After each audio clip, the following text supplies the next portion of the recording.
You're listening to the Hour of the Time. I'm William Cooper. Look, I just received from email, that's electronic mail over the internet, from a friend of mine who has just disclosed that his wife is threatening to leave him if he doesn't stop playing the intro to this broadcast at 2 or 3 o'clock in the morning. It seems that he's been staying up late at night replaying old broadcasts of the Hour of the Time, and he doesn't have any headphones. And instead of winding into the program, he's playing every hour on the hour. She says she can hear the barking dogs and the wailing sirens and the stamping feet of the Nazi jackbooted thugs as they go about their business. And I can certainly understand her position. I've been doing this broadcast for years, thousands of broadcasts now, and I tell you, I refuse to get rid of that opening because it's a warning.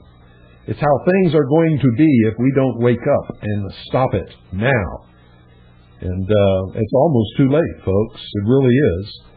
That is to prevent bloodshed. It can keep getting worse until eventually the American people, as they always have, when tyrants try to take their freedoms, will just rise up with gun in hand and restore constitutional Republican government. The purpose of this broadcast has always been to prevent that. You see, my theory was, when I began this, was that if I could just wake up enough people and educate them to what is going on, then not one single drop of blood would ever have to be shed by anybody. And I always thought that that was a noble effort, that that was something worth doing. But, I have succeeded in awaking millions of people, literally millions of people who had no clue, who are now awake and battling against the coming tyranny. There are still an awful lot of people out there who have never understood what's happening. They know something's wrong. Everyone does. Everyone can feel that something is wrong in their gut. I don't believe that there's anybody out there who doesn't feel that. At least no one that I've met. These people have just not been given the opportunity to have someone sit down and show the documentation and explain to them what's been happening over the years. And so we continue to try, and one of the things that I use is the opening to this broadcast because it is an attention getter.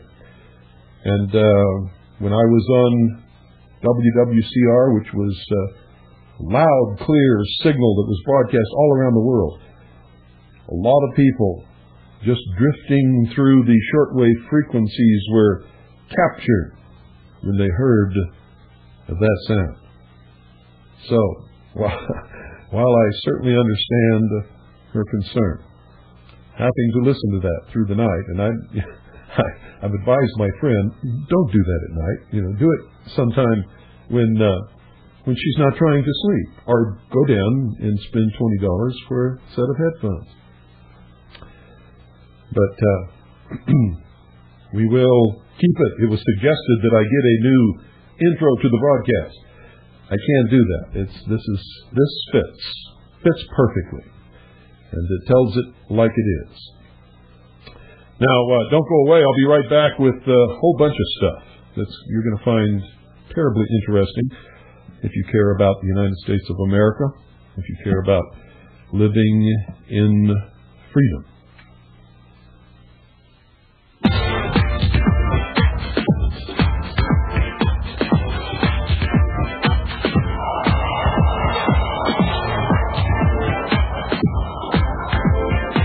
Glad you could make it.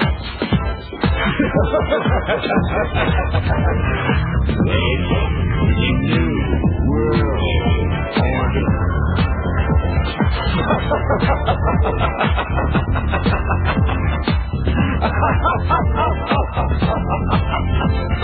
Never in human history has so few taken so much from so many as America's Illuminati and their warlords of Wall Street and Washington. In just 8 years, these banksters and international government gangsters took us from the greatest creditor nation to the largest debtor nation on earth. Our standard of living has dropped like a rock for 4 out of every 5 Americans. They have foreclosed on our homes, our farms, our factories. They've exported your jobs and surrendered our arms. They want it more. Well, folks, I have my copy of the Constitution for the United States of America here. I always carry a copy. I have my cup of jasmine tea that Annie has so graciously prepared for me so that my throat will not get dry during this broadcast. I have my computer here in front of me so that I can access information all over the world, and a telephone here at my left hand in case I need to call someone. And stacks and stacks and stacks, reams, literally reams of paper that come in through the mail from all of our associates and members worldwide who send in information that you'll never see on the 6 o'clock news. We document it, investigate it. We spend time here going through it and analyzing it. And a whole bunch of other things. We have, of course, our library, which at the current time is packed away in boxes and storage because we don't have a place to put it. But it rivals any library in the world for the subject matter that it covers. And those of you who visited the library when we had our research center in the old drugstore in St. John's know that that's true. Now, I have access to information, ladies and gentlemen, that you will never see in your whole life.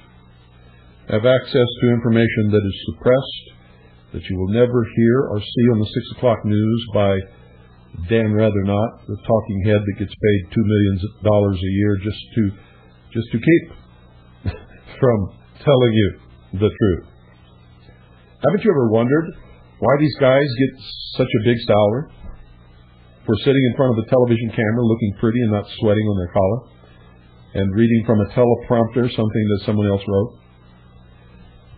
It's to keep them from all of a sudden in the middle of a news broadcast telling you what's really on their minds or what they may know to be the truth that is not being told, or from just flat telling you that what they are being told to tell you in exchange for their salary is just a flat-out lie. There are a lot of things going on all the time, folks, taking us farther and farther away from freedom and into a one-world totalitarian socialist government. How many of you have heard the lie that's being spouted on television right now that the latest polls favor Clinton's performance 69%? 69% of the American people favor William Jefferson Clinton's performance as President of the United States of America and don't feel bothered by any of the scandals that have plagued his presidency. How many of you have seen the questions that were asked on the poll? Were you aware that nowhere on the poll does it even mention President Clinton, his administration? The word Democrat does not appear anywhere. Do you know what people were asked in order to get that 69%? Do you think things are going well in your personal life? 69% of the American people answered that yes. Not their public life, not their business life, not their job, their personal life. 69% of the American people answered yes, and they have now lied to you. They've taken that 69% and they say that reflects that 69% of the American people are satisfied or believe that President William Jefferson Clinton is doing a good job and that these scandals do not affect his presidency. You see how easy it is to create a poll and then twist the answer to reflect a meaning that was not intended by the respondents of the poll, nor was the question even asked. Well, if you don't believe me, folks, do what I did. Get on the internet, get a copy of the poll, and find out for yourself. It's there for the asking. And I believe that CNN actually reported that fact, much to my surprise. They only did it once and then didn't do it again, but they did report it once. Now that's amazing, because the communist news networks normally don't tip the hand as to how they're manipulating it. How many of you knew that Hillary Clinton has joined the ranks of the loony fringe element paranoids in this country? That's right. Hillary Rodham Clinton has joined the ranks of those loony fringe element paranoids who think someone is always out to get them. In a startling announcement, she declared herself to be a conspiracy theorist. Can you imagine that? Hillary Clinton, on a major network morning program on January the 27th, claimed that the allegations of sexual misconduct against President Clinton and the allegations that he coached Monica Lewinsky to lie about it are the fruits of a vast right-wing conspiracy. Hillary theorized, folks, that those names involved in putting forth the allegations against her husband are right-wing, have popped up in similar situations in the past, and therefore constitute a right-wing conspiracy against her husband. And of course, her. She used the word "we" a lot, as if she's the president or half president. The fact, folks, that it has been President Clinton and Hillary who have condemned all conspiracy theory as being the manifestation of right-wing paranoia makes this a most remarkable development. In the aftermath of the Waco massacre and the Oklahoma City bombing, the President and Hillary Clinton labeled conspiracy theorists, and I quote, paranoid, right-wing, extremist, fundamentalist, and white supremacist, end quote. The press echoed the Clintons' statements and urged the American people to ignore conspiracy theories because they, quote, are the product of the paranoid and twisted minds of right-wing extremists, end quote. Isn't it funny that before Democrats came to power in the White House, all the conspiracy theory in the country was left-wing conspiracy theories against the Republican presidency? I find this extremely humorous. And there's, a question comes out of this that we should be asking. Does this make Hillary Clinton a paranoid, right-wing, extremist, fundamentalist, white supremacist with a twisted, paranoid mind whom the public should ignore? Well, according to the definition of conspiracy theorist put forth by the liberal press and the Clintons themselves over the last several years, that, ladies and gentlemen, is exactly what she is. And it is exactly what we should do. So, let's just ignore Hillary. Oh, but you know what? I started to ignore her, and I found I couldn't because, guess what, folks? She's right. Hillary Clinton is right. Oh, you say, has Bill lost his mind? No, I haven't lost my mind, folks. She's right.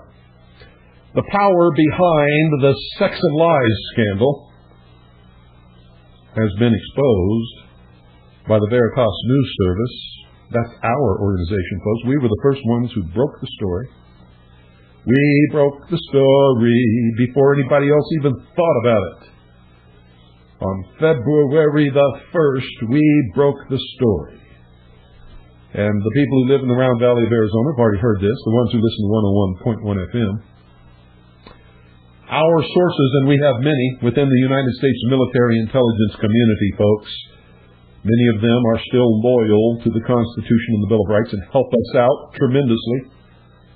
Well, they have revealed that President Clinton has not only angered the Council on Foreign Relations by totally screwing the Bush coalition, but he has seriously affronted the British Israelites and international Zionism.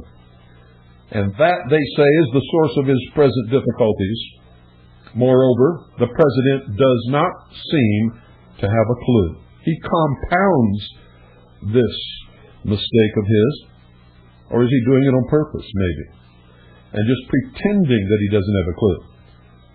Although Hillary might know exactly what is going on. You see, she pinned Jerry Falwell in her accusations. She just came right out and just pinned Jerry Falwell, and Jerry Falwell is a Zionist, a rabid Zionist. There's no doubt about that. The Monica Lewinsky allegations, folks, arose right after Clinton refused to back Israel Prime Minister Benjamin Netanyahu's plan. Clinton called for Israel to pull troops out of some of its territory that has been ultimately promised to Palestinian rule against Netanyahu's, the Israeli right wing and Zionist wishes. In fact, the international Zionists are up in arms over this thing, and they are extremely angry at Clinton for this. But that's not all of it, folks. Clinton made a terrible mistake in dealing with Israel and international Zionism. He made a public statement that he thought it was unreasonable to demand that the Palestinian Liberation Organization retract its call for the, quote, destruction of the state of Israel, unquote, and urged Yasser Arafat to ignore the Israeli demand. And then, a few days later, he reiterated his call for Israel to remove troops from some of its territory. Needless to say, he made some people very angry. Some very powerful, some very wealthy people, some very crazy people who will do anything to further the interests of international Zionism and British Israelism. You see, Linda Tripp is Jewish. She's a member of the Anti-Defamation League. She is affiliated with the Mossad. She is affiliated with the United States intelligence community and was involved in an operation attempting to discredit the American militia right after the Oklahoma City bombing. Linda Tripp is a Zionist. Monica Lewinsky is Jewish. She is a Zionist. Her family is affiliated with the Anti-Defamation League, is also Zionist, and, of course, is Jewish. Ms. Lewinsky's attorney is a member of the Anti-Defamation League, is a Zionist, and he also is Jewish. Furthermore, the presence of highly classified White House documents in Monica Lewinsky's possession indicates she may be a Mossad spy. She is certainly, ladies and gentlemen, someone's spy. Kenneth Starr is an Anglophile British Israelite and also a Zionist. The entire media complex of the United States is owned by Zionist and pro-British interests. Since World War II, the Central Intelligence Agency and military intelligence communities have exercised a majority control over the press in this country. Some of the press in this country, and you would be absolutely amazed at how much, are proprietary Central Intelligence Agency controlled companies. Bet you didn't know they could do that, did you? Well, that's what they do all over the place. It was brought home recently by the director of the Central Intelligence Agency's defense of the CIA's policy of recruiting journalists for intelligence, and you can interpret that propaganda purposes. The CIA has traditionally been and is in the complete control of British, Israelite, and Zionist bureaucrats, and that is no secret within the military forces of the United States of America. Hillary Clinton was right on the money when she named a conspiracy, but she was off when she called it right-wing, unless, of course, British Israelism and Zionism can be called right-wing. She nailed Jerry Falwell, as he is a raving Zionist. Now, the only thing, folks, that can save Clinton from the wrath of British Israelite and Zionist wealth and power is a complete reversal of his recent policy regarding Israel. In addition, he would be required to make an apology for those statements. And if he does not do these things, I'll tell you right now, they'll get him.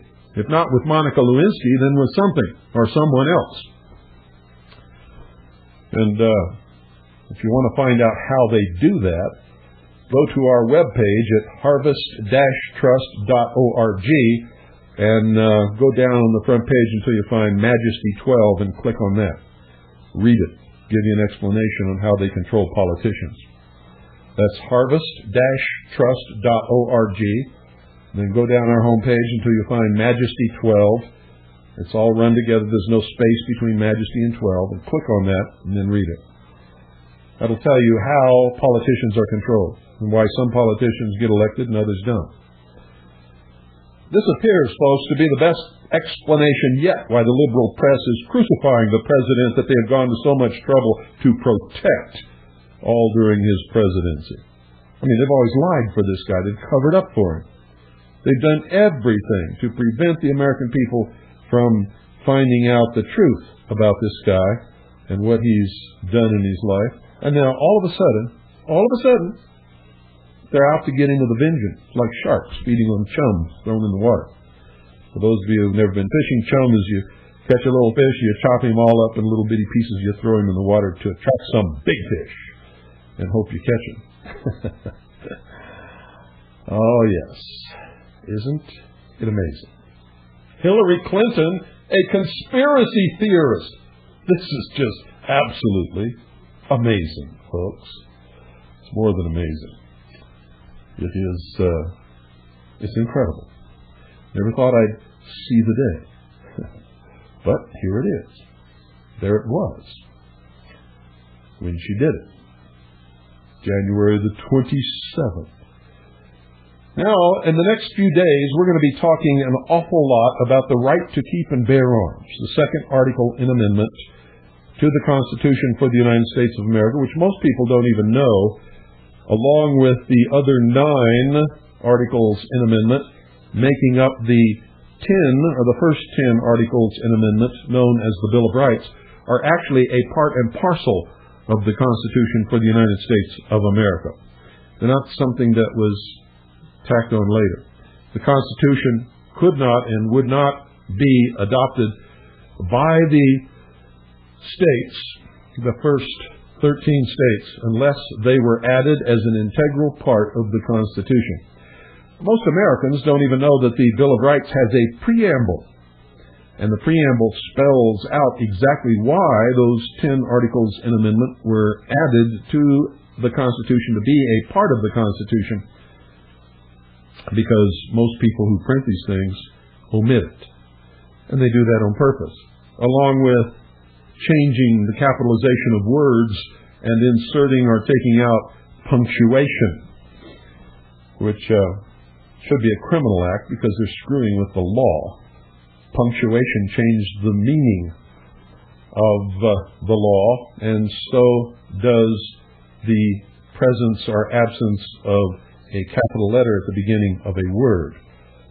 Those of you who don't really understand the law, you're not going to understand what I just said, but maybe someday you'll get into it and start becoming a real people. And when you do, you'll find out what I'm talking about there. Now, the right to keep and bear arms, I don't care which side of this issue you claim to be on.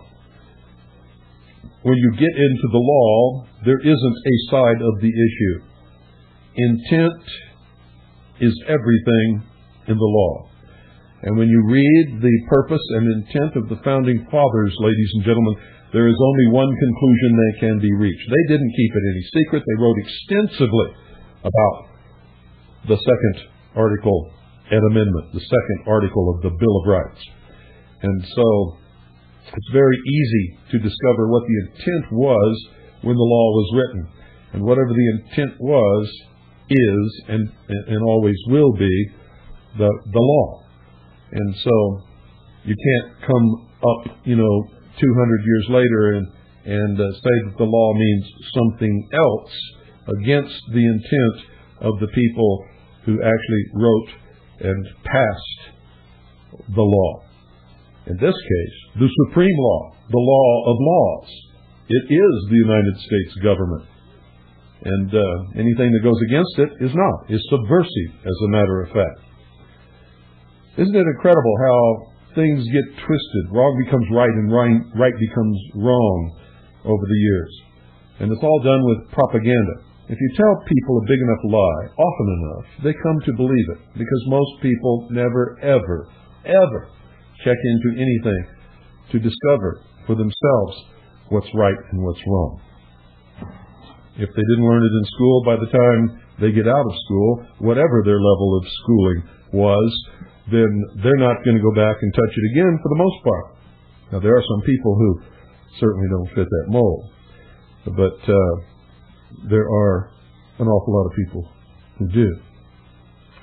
So, what I want to do, folks, is just take you through some opinions of some other people. And right off the bat, I want to start with the United States Senate's report on the right to keep and bear arms. Simply because if you have it right straight from the horse's mouth, right off the bat, then it'll be a lot easier for you to understand what's going to come later. This is entitled, The Right to Keep and Bear Arms, a report of the Subcommittee on the Constitution of the Committee on the Judiciary, United States Senate, 97th Congress, 2nd Session, February 1982. It was printed for the use of the Committee on the Judiciary, United States Government Printing Office, 88-618, Washington, 1982. It's for sale by the Superintendent of Documents, United States Government Printing Office, Washington, D.C., 20402, so there's no excuse why you can't get your own copy and read it. It also can be accessed through many different databases on the Internet. The Committee on the Judiciary, at the time this report was written, was made up of Strom Thurmond, South Carolina, Chairman, Charles M.C.C. Mathias, Jr., Maryland, Paul Laxalt, Nevada, Orrin G. Hatch of Utah, Robert Dole, Kansas, Alan K. Simpson, Wyoming, John P. East of North Carolina, Charles E. Grassley of Iowa, Jeremiah Denton of Alabama, Arlen Specter of Pennsylvania, Joseph R. Biden, Jr. of Delaware, Edward M. Kennedy of Massachusetts, Robert C. Byrd, West Virginia, Howard M. Metzenbaum, Ohio, Dennis D. Concini, Arizona, Patrick J. Leahy, Vermont, Max Baucus, Montana, and Howell Heflin of Alabama, and Vinton Devane Lead was the chief counsel. Quentin Cromwell Jr. was the staff director. The Subcommittee on the Constitution was Orrin G. Hatch, Utah Chairman, Strom Thurmond, South Carolina, Charles E. Grassley, Iowa, Dennis D. Concini, Arizona, Patrick J. Leahy, Vermont, Stephen J. Markman, Chief Counsel and Staff Director, Randall Rader, General Counsel, Peter E. Ormsby, Counsel, Robert Fiedler, Minority Counsel. And I'm going to skip the table of contents and go right to the preface and begin here. And if I don't finish today, we'll continue to mark, as all this week is Right to Keep and Bear Arms Week. And you're going to want to take notes. You should have already copied down the source of this report so that you can get your own copy. You need ammunition to fight these liars out there who are trying to take your rights away from you. There's no people in the history of the world who have ever been disarmed, who have not shortly thereafter been enslaved or murdered. Think about that. And if you don't believe it, start your own little jaunt into history And you will discover, ladies and gentlemen, that what I just told you is absolutely true.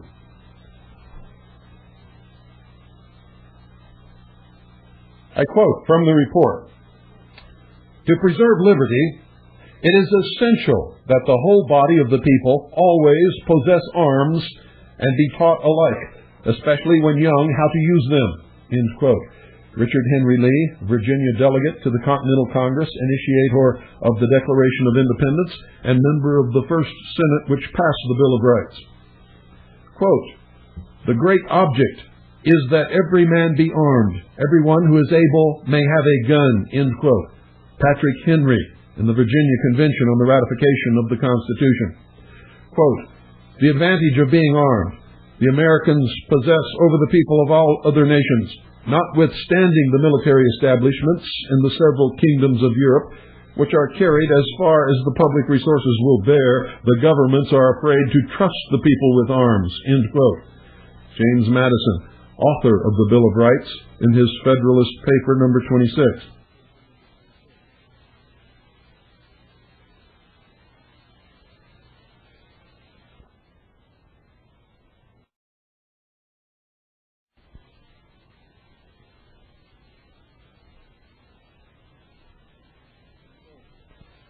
Quote, "A well-regulated militia being necessary to the security of a free state, the right of the people to keep and bear arms shall not be infringed." End quote. Second Amendment to the Constitution for the United States of America.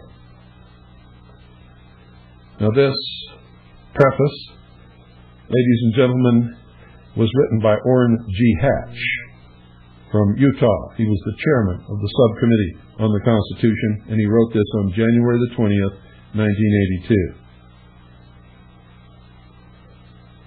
I quote Orrin Hatch, "In my studies as an attorney and as a United States Senator, I have constantly been amazed by the indifference or even hostility shown the Second Amendment by courts, legislatures, and commentators. James Madison would be startled to hear that his recognition of a right to keep and bear arms, which passed the House by a voice vote without objection and hardly a debate, has since been construed in but a single and most ambiguous Supreme Court decision, whereas his proposals for freedom of religion, which he made reluctantly out of fear that they would be rejected or narrowed beyond use, and those for freedom of assembly, which passed only after a lengthy and bitter debate, are the subject of scores of detailed and favorable decisions. Thomas Jefferson, who kept a veritable armory of pistols, rifles, and shotguns at Monticello, and advised his nephew to forsake other sports in favor of hunting, would be astounded to hear supposed civil libertarians claim firearm ownership should be restricted. Samuel Adams, a handgun owner, who pressed for an amendment stating that the Constitution shall never be construed to prevent the people of the United States who are peaceable citizens from keeping their own arms, would be shocked to hear that his native state today imposes a year's sentence without probation or parole for carrying a firearm without a police permit. Now, this is not to imply that courts have totally ignored the impact of the Second Amendment in the Bill of Rights. No fewer than 21 decisions by the courts of our states have recognized an individual right to keep and bear arms, and a majority of these have not only recognized the right, but invalidated laws or regulations which abridged it. Yet in all too many instances, courts or commentators have sought for reasons only tangentially related to constitutional history to construe this right out of existence. They argue that the Second Amendment's words, quote, "right of the people," end quote, mean, quote, "a right of the state," end quote, apparently overlooking the impact of those same words when used in the First and Fourth Amendments. The, quote, "right of the people," end quote, "to assemble or to be free from unreasonable searches and seizures is not contested as an individual guarantee, nor is it implied that they belong to the state. Still, they ignore consistency and claim that the right to, quote, "bear arms," end quote, relates only to military uses. This not only violates a consistent constitutional reading of, quote, right of the people, end quote, but also ignores that the Second Amendment protects a right to keep arms. These commentators contend instead that the amendment's preamble regarding the necessity of a, quote, well-regulated militia to a free state, end quote, means that the right to keep and bear arms applies only to a National Guard.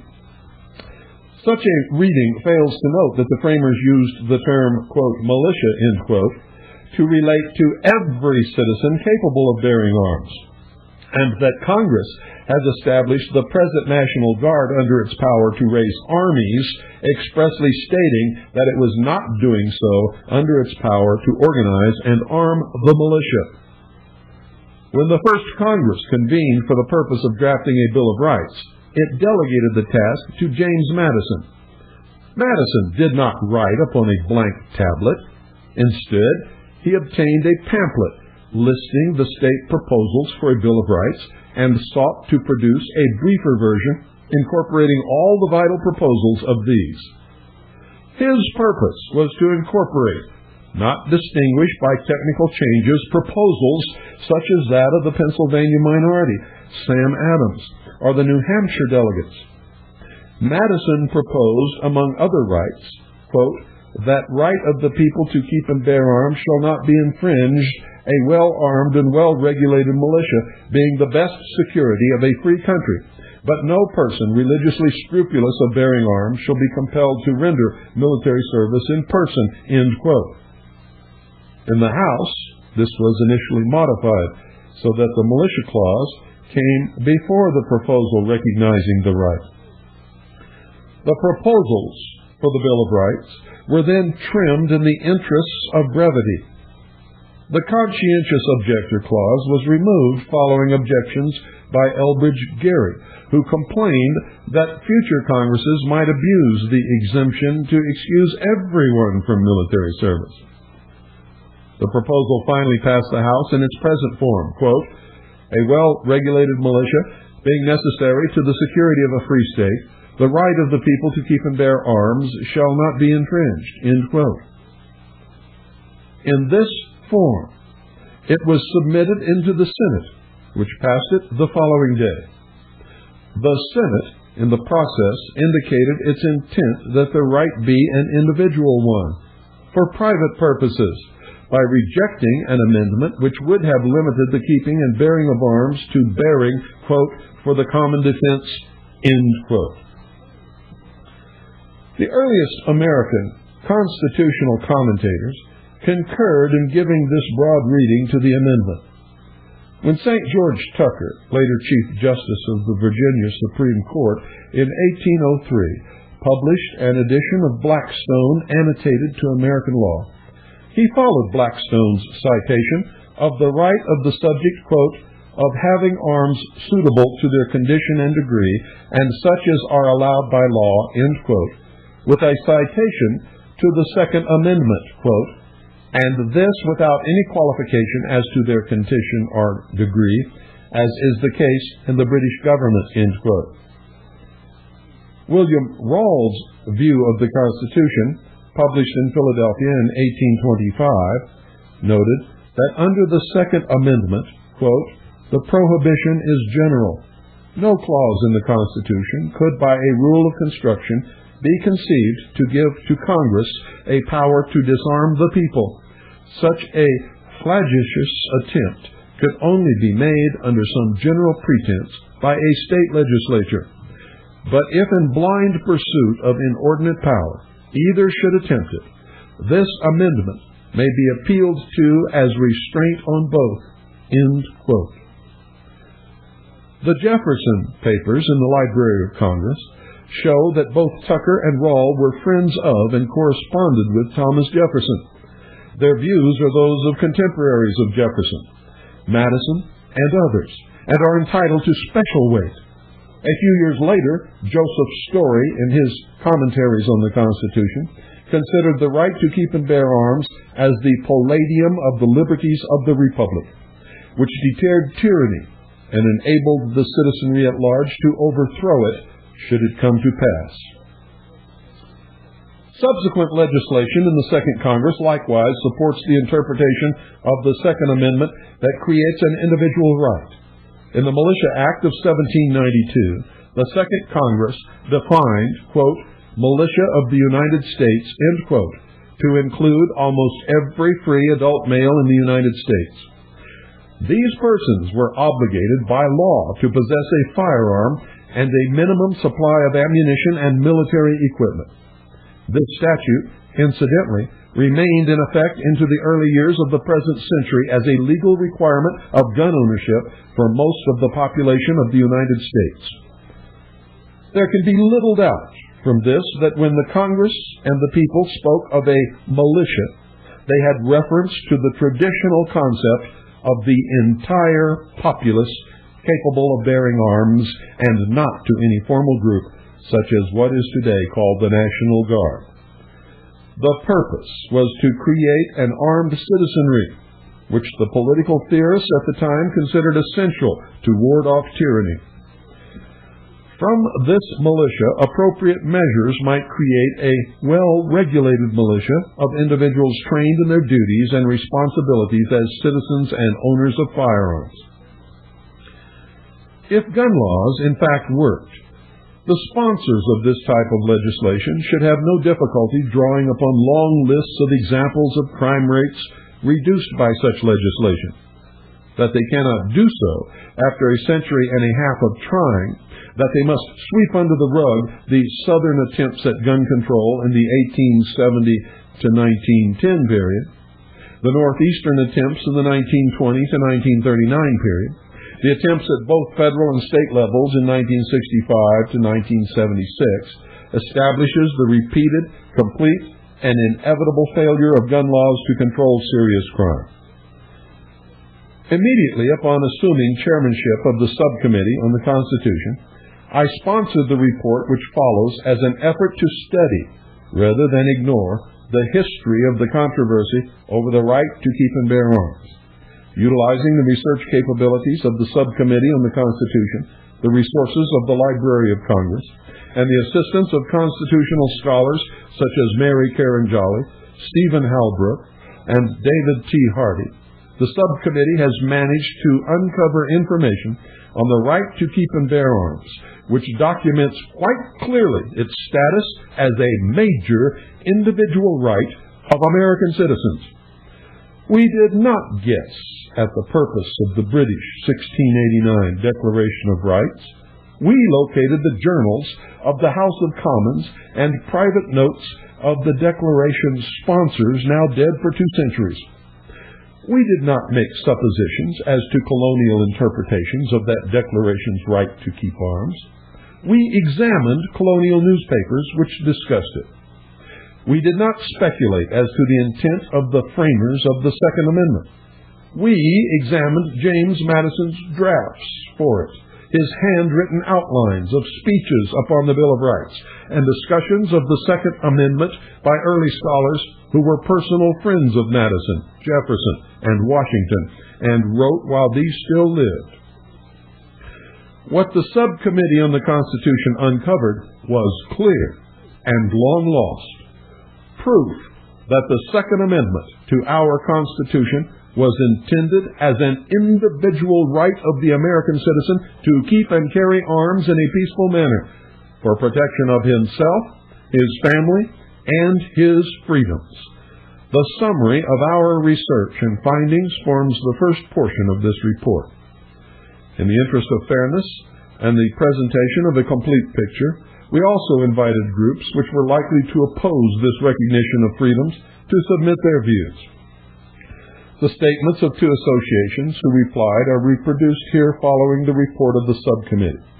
The subcommittee also invited statements by Messrs. Halbrook and Hardy and by the National Rifle Association, whose statements likewise follow our report.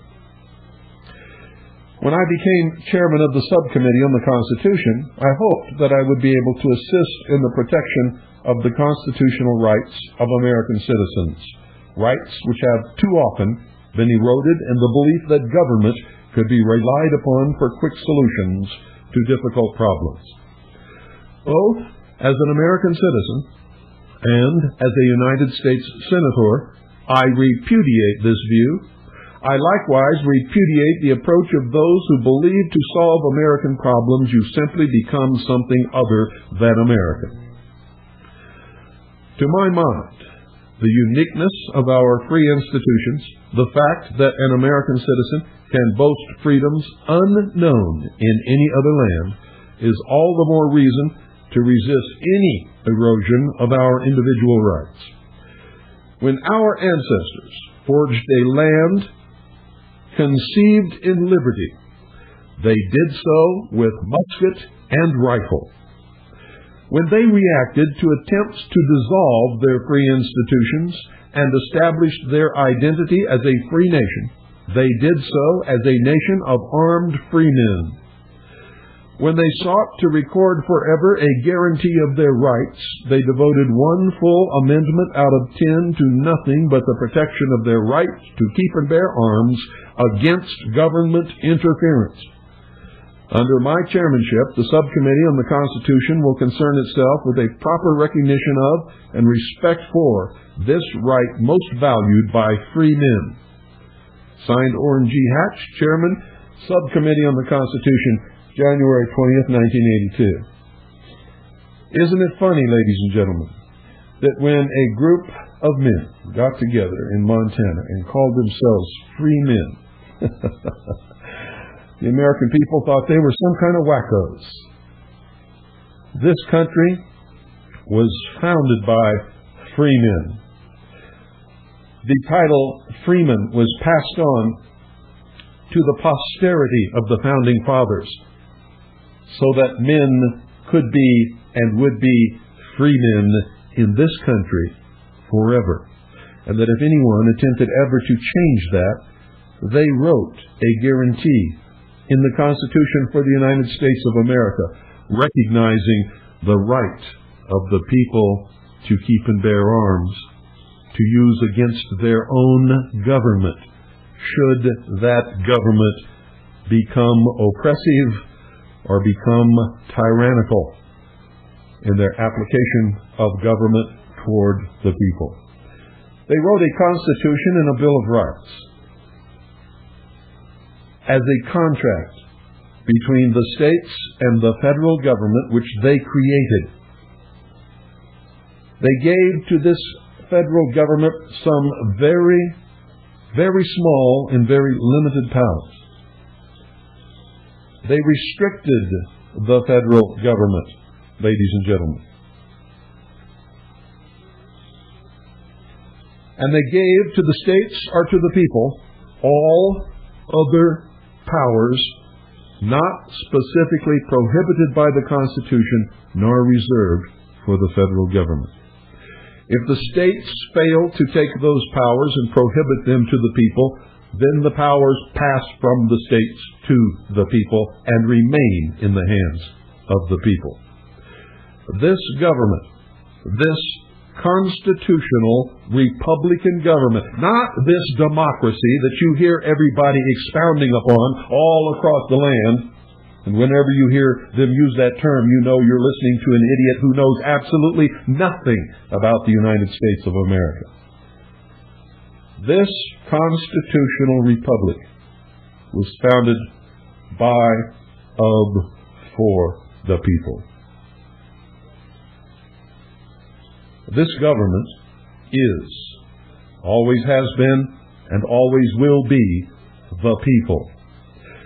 If anybody takes issues with that and attempts to wrest government from the hands of the people and attempts to enslave the people of the United States of America, or if they attempt just simply and slowly, as they are doing now, to erode and take away the individual creator-endowed rights recognized by our founding fathers and protected by the Constitution, the supreme law of the United States of America, then the people have the right, not just the right, but the duty to take up arms, to oppose that tyranny, and to restore constitutional Republican government to the hands of the people of the United States of America. These are the issues that we will touch upon and cover thoroughly during this week of broadcasts on the hour of the time. And folks, I'm going to tell you right now, you don't want to miss it. You've heard some names mentioned by Orrin Hatch in his preface to this Senate report, which we'll get into tomorrow. And we're going to also read what those gentlemen wrote about the second article and amendment, and a lot more. And folks, we may even go into an additional week. It's about time the American people started being American people. And the first thing that you have to do to become a real American citizen is to become educated. You cannot be an American citizen if you are ignorant. You cannot be an American citizen if you don't even know what that means. You cannot be an American citizen if you have not read the writings of the Founding Fathers, because if you haven't read those writings, then you have no idea what their intention was, why they wrote what they wrote, why the Constitution and the Bill of Rights are what they are, why they even went to war against England to found this country. If you don't know those things, you cannot call yourself an American. If you don't own a copy of the Constitution for the United States of America, you have no understanding of this government, what it is, what it's restricted to, and what powers it has. You have no idea what powers you have or your state has. You have no idea what your rights are and how they are protected by the Constitution for the United States of America and the Bill of Rights. And unless you read the amendments that were made subsequent to the passage of the Constitution and the Bill of Rights, you have no idea how they may have been changed and eroded, or, in some cases, strengthened.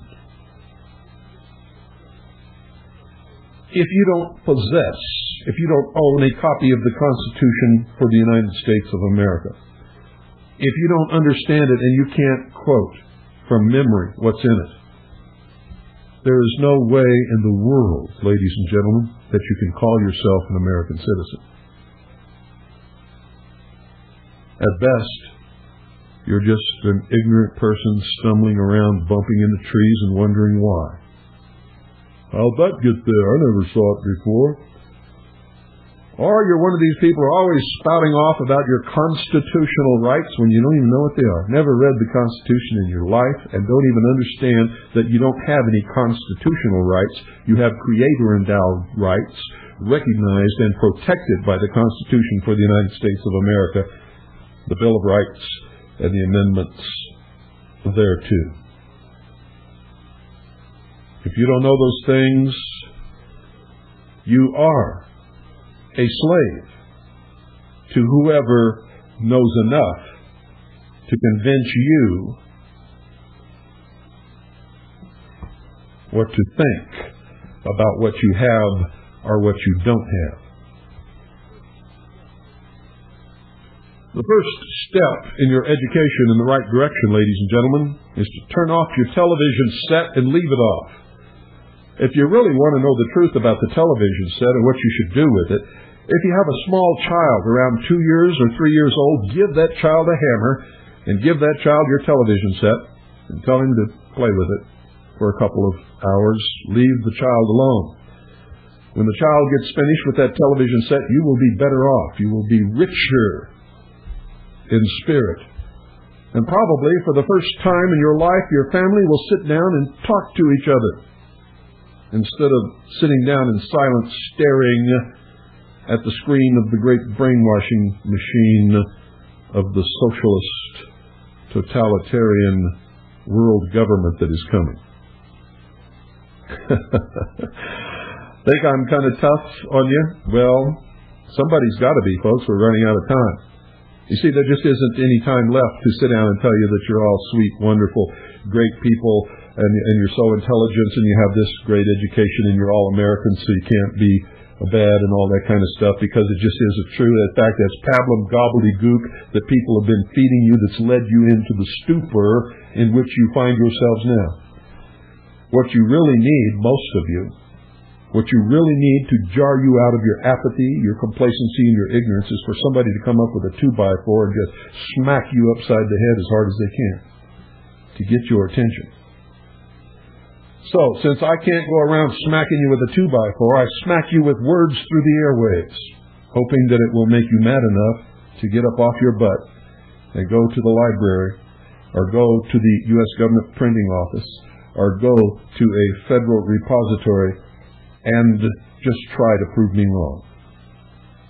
Just try. If you can, and you can present me with the documentation, the sources, and the proof that I am wrong, I will come on the air and I will correct whatever it is that is wrong and apologize for it.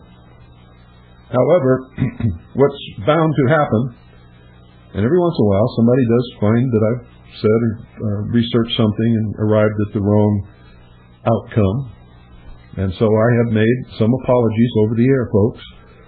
I'm human just like the rest of you, but I'm doing a lot more than most of you ever have or ever will for freedom, for this country. Certainly a lot more than I did when I went off to Vietnam thinking I was fighting for my country. That was a fool's game.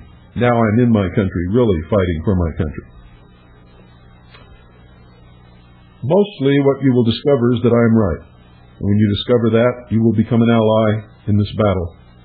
You see, we are already engaged in World War III, ladies and gentlemen. And our freedom hangs in the outcome. For the most part, it's an information war.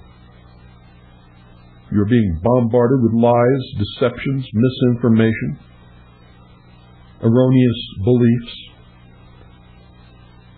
And because there's so much of it, most of you don't even know how to find out what's true anymore. So you pick somebody that sounds like they're telling the truth and you just blindly believe in them. That's the road to perdition. I want to put it another way, it's the road straight to hell. Good night, folks. God bless each and every single one of you, and I mean that from way down deep within my heart.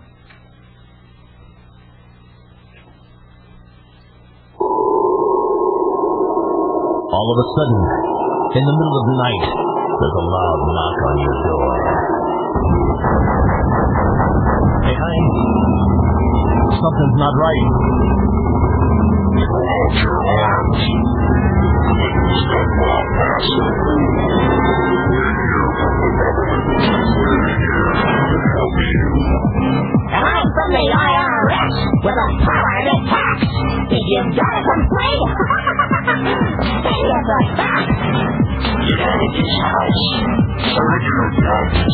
If you are told, you better obey or trouble. Answer this and do what you're told.